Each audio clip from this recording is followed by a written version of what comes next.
यहाँ पहाड़ी पर भूस्खलन के बाद गिरे हैं बोल्डर और उनसे 3 मकान क्षतिग्रस्त हुए हैं, जिनमें से एक ही परिवार के 4 लोगों की मौत हो गई। हादसे में 2 लोग घायल भी हुए। बता दें कि पैनगढ़ गांव में शनिवार तड़के पहाड़ी पर भूस्खलन के बाद गिरे बोल्डर से 3 मकान क्षतिग्रस्त हो गए और मलबे में दबने से परिवार के 4 लोगों की मौत हो गई। वहीं घटनास्थल पर पुलिस, एनडीआरएफ, एसडीआरएफ की टीम रेस्क्यू अभियान में जुटी हुई है। घायलों को सीएचसी थराली में इलाज के बाद हायर सेंटर भी रेफर किया गया है। तो ये तस्वीरें लगातार आप तक हम पहुंचा रहे हैं, जहां एसडीआरएफ की टीम और एनडीआरएफ की टीम रेस्क्यू ऑपरेशन में जुटी हैं। 2 अलग अलग तस्वीरें आपके सामने। ज्यादा जानकारी के लिए सत्येंद्र पुंडीर हमारे साथ फोन लाइन पे जुड़ चुके हैं। सत्येंद्र, रेस्क्यू ऑपरेशन अब किस प्रकार चल रहा है?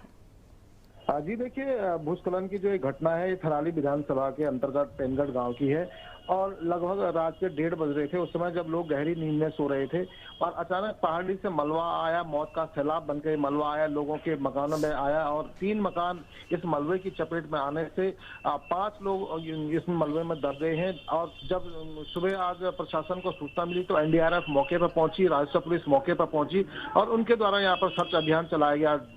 और इस सर्च अभियान में एक महिला की मौत हो गई थी, जबकि 3 लोगों को यहाँ से हायर सेंटर के लिए रेफर किया गया और उन लोगों ने भी रास्ते में दम तोड़ दिया था। और एक बच्चा जो मलबे में दबा था उसका भी रेस्क्यू कर दिया गया है, उसे हायर सेंटर भेजा गया है।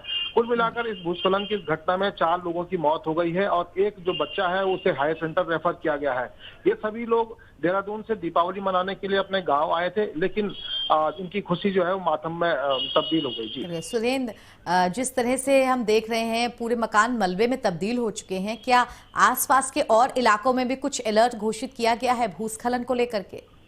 जी देखिए, पूरे चमोली जनपद में हालांकि मौसम साफ है, लेकिन जो ये भूस्खलन की जो घटना हुई ये बीते वर्ष कई समय से गांव के ऊपर भूस्खलन हो रहा था। गांव के लोगों की मांग थी कि गांव को विस्थापन किया जाए, लेकिन प्रशासन ने गांव वालों की एक नहीं सुनी, जिसके चलते ग्रामीणों में प्रशासन के खिलाफ काफी आक्रोश बना हुआ है कि अगर गाँव का विस्थापन पहले ही कर दिया जाता तो ये घटना नहीं घटती। आज लोगों में आक्रोश बना हुआ है घटना को लेकर। मौसम साफ है, लेकिन अब इन कारणों का पता लगाया जाएगा कि भूस्खलन आखिर किन कारणों से हुआ। जी बिल्कुल, रेस्क्यू ऑपरेशन जिस तरह हम देख रहे हैं, बड़ी टीम्स मौजूद हैं एसडीआरएफ, एनडीआरएफ की। क्या रेस्क्यू पूरा हो चुका है या अभी भी ये रेस्क्यू ऑपरेशन जारी है? उम्मीद है कि कोई और मलबे में शायद हो। अजी देखिए, मलबे में कुल 5 लोग दबे थे, जिनमें से 5 लोगों को निकाल दिया गया है। 4 लोगों की मौत हो गई है और एक जो बच्चा है उसे हायर सेंटर रेफर कर दिया गया है। अब मलबे में कोई भी नहीं है और अब रेस्क्यू ऑपरेशन जो है वो थम चुका है। प्रशासन ने बताया कि अब इन कारणों की जांच की जाएगी कि किन कारणों से भूस्खलन हुआ। गांव के ऊपर से भूस्खलन के लिए अब प्रशासन तैयारी कर रहा है इन जांच को लेकर। जी बिल्कुल, किसी आला अधिकारी की तरफ से अभी तक कोई संज्ञान लिया गया है या कुछ मुआवजे की बात कही गई है? जी देखिए, मुआवजे की अगर हम बात करें तो तहसील या राजस्व की जो टीम है वो यहाँ पर पहुंच चुकी है। अब इस मुआवजे की जो प्रक्रिया है वो यहाँ पर शुरू हो गई है कि किन आधार पर इनको मुआवजा दिया जाए। प्रशासन इसको लेकर तैयारियां शुरू कार्य करने लग गया। जी बिल्कुल, बहुत शुक्रिया आपका सत्येंद्र हमारे साथ जुड़ने के लिए। पूरी जानकारी ली हमने कि किस तरह भूस्खलन की घटना हुई, 3 मकान चपेट में आए और 5 लोग, उनमें से 4 की मौत हो गई और एक जो बच्चा है उसे हायर सेंटर रेफर किया गया है। भूस्खलन काफी लंबे वक्त से चल रहा था, धीरे धीरे करके, और गांव वालों की मांग थी कि अब गांव को विस्थापित कर दिया जाए, लेकिन आक्रोश गांव वालों में इस बात को लेकर के कि विस्थापन की उस बात पर अधिकारियों ने ध्यान नहीं दिया और नतीजा एक बड़े हादसे के रूप में सामने आया।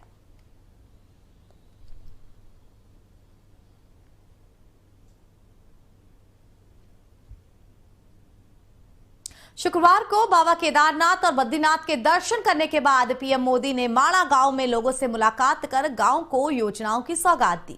वहीं पीएम मोदी बद्रीनाथ में रात्रि विश्राम करने के बाद देहरादून के लिए रवाना हुए और देहरादून जॉली ग्रांट एयरपोर्ट से दिल्ली के लिए रवाना हुए। बता दें कि पीएम मोदी ने केदारनाथ और बद्रीनाथ मंदिर में दर्शन और पूजन किए हैं और विकास परियोजनाओं की प्रगति की जानकारी भी ली है।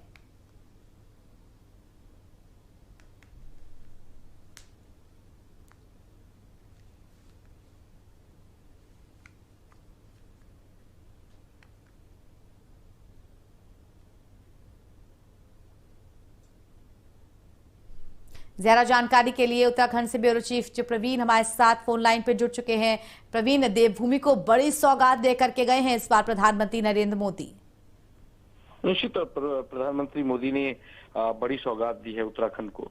और चाहे केदारनाथ हो, बद्रीनाथ हो, हेमकुंड हो, यहाँ के लोगों से मिलने की बात हो, यहाँ की उद्यमी महिलाओं से मिलने की बात हो, हर जगह अपनी पहचान छोड़कर, अपनी निशानी छोड़कर, अपनी याद छोड़कर गए हैं। और जो भी उनसे मिले, जो भी लोग उनसे मिले, उनकी बातों को सुना, काफी प्रभावित नजर आए। प्रधानमंत्री का लगाव उत्तराखंड से हमेशा से रहा है। जब मुख्यमंत्री नहीं बने थे, गुजरात से पहले संघ में थे, तब भी उनका यहाँ से लगाव रहा है। प्रधानमंत्री बने तब भी उनका यहाँ पे आना जाना रहा। कोरोना काल से पहले तकरीबन हर साल यहाँ पर प्रधानमंत्री आते थे केदार बाबा में दर्शन करने के लिए। इस बार बद्रीनाथ में भी दर्शन किया उन्होंने। माना गांव जो कि बॉर्डर पे है, सामरिक दृष्टिकोण से ये गांव काफी महत्वपूर्ण है, वहां भी जाकर लोगों से बातचीत की। तो निश्चित तौर पर प्रधानमंत्री का ये दौरा काफी महत्वपूर्ण रहा। बिल्कुल प्रवीण, ये भी जानना चाहेंगे जितनी योजनाओं की सौगात प्रधानमंत्री नरेंद्र मोदी ने दी है, चाहे वो बाईपास रोड हो या फिर वो तमाम जो सड़कें हैं उनके चौड़ीकरण का काम हो, कितना असर पड़ेगा उत्तराखंड के विकास पर इन तमाम परियोजनाओं से? देखिए, जो कनेक्टिविटी की बात हो तो उत्तराखंड में पहाड़ी जो राज्य होते हैं वहाँ के पर कनेक्टिविटी की दिक्कत होती है। और जिस तरह से प्रधानमंत्री ने कनेक्टिविटी को लेकर सौगात दिया है, ये निश्चित तौर पर काफी महत्वपूर्ण है। और उत्तराखंड में आने वाले दिनों में इसका असर भी दिखेगा। खास करके केदारनाथ में रोपवे की बात हो, या बद्रीनाथ से हेमकुंड साहिब के लिए जो रोपवे है उसकी बात हो, मास्टर प्लान के तहत बद्रीनाथ के विकास की बात हो, या फिर पुनर्निर्माण की बात हो केदारनाथ की, हर जगह उन्होंने जो कुछ न कुछ सौगात दिया और इसका असर आने वाले दिनों में दिखे। बिल्कुल प्रवीण, जिस तरह से कल सीएम पुष्कर सिंह धामी वो प्रधानमंत्री नरेंद्र मोदी के साथ लगातार दिख रहे थे और वो कह भी इस बात को रहे थे कि ये दौरा खास है क्योंकि उत्तराखंड को केंद्र से जो तमाम लाभ मिलने चाहिए थे वो इस बार मिल रहे हैं और ये उत्तराखंड के विकास में न सिर्फ एक बेहतर पर्यटन राज्य के रूप में बल्कि आर्थिक विकास भी राज्य का होगा। इस तरह से वो देख रहे थे पीएम के इस दौरे को। देखिए, निश्चित तौर पर किसी भी मुख्यमंत्री के लिए बड़ी बात होती है जब प्रधानमंत्री वहां आते हैं, बात करते हैं, लोगों से कनेक्ट होने की कोशिश करते हैं, योजनाओं का शिलान्यास करके जाते हैं, तो उसका अलग असर होता है। और मुख्यमंत्री के जो लोकप्रियता में भी वृद्धि होती है। तो काफी खुश दिखे पुष्कर सिंह धामी और उनके साथ करमताल भी करते दिखे। जहां जहां भी गए तो मुख्यमंत्री उनके साथ थे और लोगों से बातचीत कर रहे थे। उस एरिया की भौगोलिक स्थिति बता रहे थे, वहां के जो तमाम चीजों को बता रहे थे, संस्कृति क्या है वो बता रहे थे प्रधानमंत्री को। और प्रधानमंत्री भी काफी उत्सुक है। हालांकि उत्तराखंड को बेहतर तरीके से जानते हैं, लेकिन मुख्यमंत्री ने भी सभी बातें उनको बताई। वहां पे जहां जहां भी जा रहे थे वो बता रहे थे चीजों को। बिल्कुल, बने रहिए आप प्रवीण हमारे साथ। इस बीच दर्शकों तक हम खबर पहुंचा दें कि देवभूमि को बड़ी सौगात दी है पीएम नरेंद्र मोदी ने।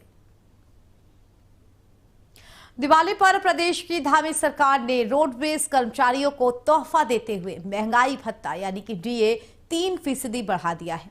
रोडवेज कर्मियों का महंगाई भत्ता 31% से बढ़कर अब 34% यानी कि 34% हो गया है। अपर मुख्य सचिव आनंद वर्धन ने इसको लेकर आदेश जारी किए हैं। इसके साथ ही पुलिस जवानों के आहार भत्ते में 200 रुपए की बढ़ोतरी की गई है। पुलिस जवानों को अब तक पौष्टिक आहार भत्ता 1500 रुपए मिलता था, जो बढ़कर 1700 रुपए किया जाएगा। वहीं पुलिस प्रशिक्षकों को प्रोत्साहन भत्ते के रूप में 15% की बढ़ोतरी का ऐलान किया गया है।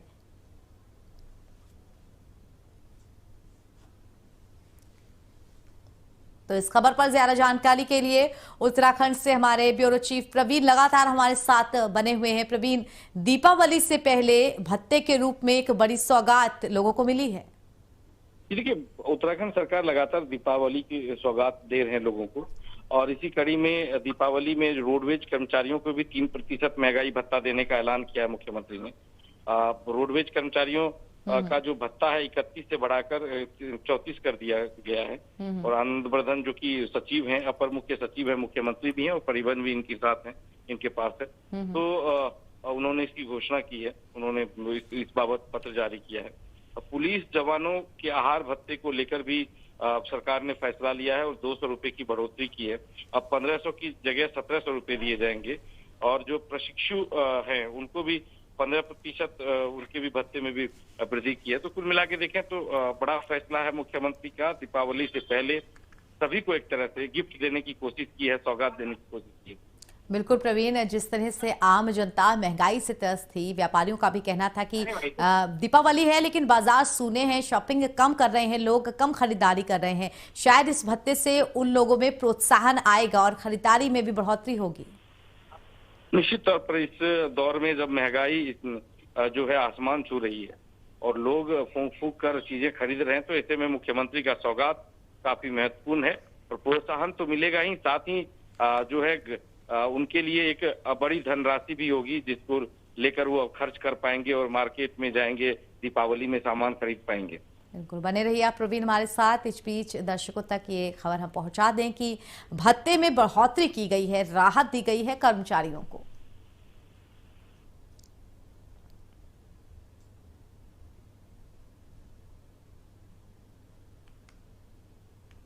देहरादून में 2005 बैच की 2 आईपीएस महिला अफसरों की पदोन्नति की गई है। इनमें आईपीएस रिद्धिम अग्रवाल और आईपीएस नीलू गर्ग का नाम शामिल है। बता दें कि अपर मुख्य सचिव राधा रतूड़ी ने डीपीसी के बाद आदेश जारी किया। वहीं 2005 बैच के अन्य अफसरों को जनवरी तक इंतजार करना पड़ेगा।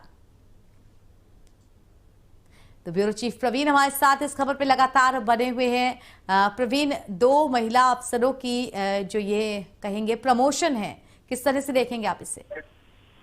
निश्चित तौर पर जो समय समय पर प्रमोशन होते रहते हैं, इसी कड़ी में 2 आईपीएस महिला अफसरों की प्रोन्नति हुई, रिद्धिम अग्रवाल और नीरू गर्ग, जो कि आईजी रैंक पर हुई है, इसकी डीपीसी हुई है, तो इसका प्रमोशन जारी किया गया है। और इन दोनों को भी निश्चित तौर पर ये दिवाली जो है सरकार ने जोरदार मनाने के लिए एक तरह से तोहफा दे दिया है और उम्मीद है कि दीपावली का तोहफा इनके घर में ज्यादा ही खुशियां लेके आएंगी। बिल्कुल, थोड़ा जानना चाहेंगे प्रवीण, पोस्टिंग कहाँ थी इन आईपीएस अफसरों की और क्या काम थे इनके जो इनको ये पदोन्नति मिली? देखिए, अभी जो रिद्धिम अग्रवाल हैं वो सचिवालय में हैं और नीरू गर्ग भी यही है। दीपावली के बाद सारी चीजें जो स्पष्ट हो जाएगी, लेकिन अभी जो जारी किए गए हैं कि 2 का प्रमोशन किया गया है, ये पत्र जारी किया गया है और आने वाले दिनों में और भी ज्यादा जानकारी मिल जाएगी, क्योंकि जो इसके पे स्केल के बारे में भी बताया गया है। तो ये अभी रिद्धिम अग्रवाल हैं, वो गृह विभाग इनके पास है और सचिवालय में ही कार्यरत हैं। बिल्कुल, बने रहिए आप प्रवीण हमारे साथ, लगातार हम आपसे जानकारी लेते रहेंगे। तो हमारी अगली खबर देहरादून से है। यहाँ उत्तराखंड लोक सेवा आयोग ने उत्तराखंड वन विभाग के अंतर्गत वन आरक्षी परीक्षा की सीधी भर्ती के लिए ऑनलाइन आवेदन आमंत्रित किया है। आवेदन की अंतिम तारीख 11 नवंबर रखी गई है, जिसमें 894 पदों पर भर्ती की जाएगी। बता दें कि इसमें अनुसूचित जाति के 164 पद, अनुसूचित जनजाति के 37 पद और अन्य पिछड़ा वर्ग के 126 पद हैं। अनारक्षित 473 पद हैं। तो ज्यादा जानकारी के लिए हमारे साथ हमारे ब्यूरो चीफ प्रवीण जुड़े हुए हैं। प्रवीण, अब ऑनलाइन भर्तियां भी निकाली गई हैं ताकि आसानी रहे लोगों को तमाम फॉर्म भरने या पेपर वर्क करने में। देखिए, ऑनलाइन भर्तियां जो है निकाली गई है और दीपावली से पूर्व बेरोजगार जो कि लगातार सरकार से रोजगार की मांग कर रहे थे और बेरोजगारी दर को लेकर चर्चा हो रही है पूरे देश में, ऐसे वक्त में 894 पद, तकरीबन 900 पद आप कह सकते हैं, इसके भर्ती प्रक्रिया को शुरू करना बेरोजगारों के लिए कहीं ना कहीं उम्मीद जगाने वाला है। जो बेरोजगार या जो अभ्यर्थी लगातार कई सालों से तैयारी कर रहे हैं, उनके लिए एक मौका है और वो यहाँ पर फॉर्म भरेंगे और उनको नौकरी मिलेगी, ऐसी उम्मीद सरकार। बिल्कुल, बेरोजगारों के लिए अच्छी खबर है। प्रवीण, बने रहिए आप हमारे साथ। बेरोजगारों के लिए बड़ा तोहफा लोक सेवा आयोग की तरफ से निकाला गया है। दिखाता है कि बीते 7-8 वर्षों में कितना बड़ा बदलाव सरकारी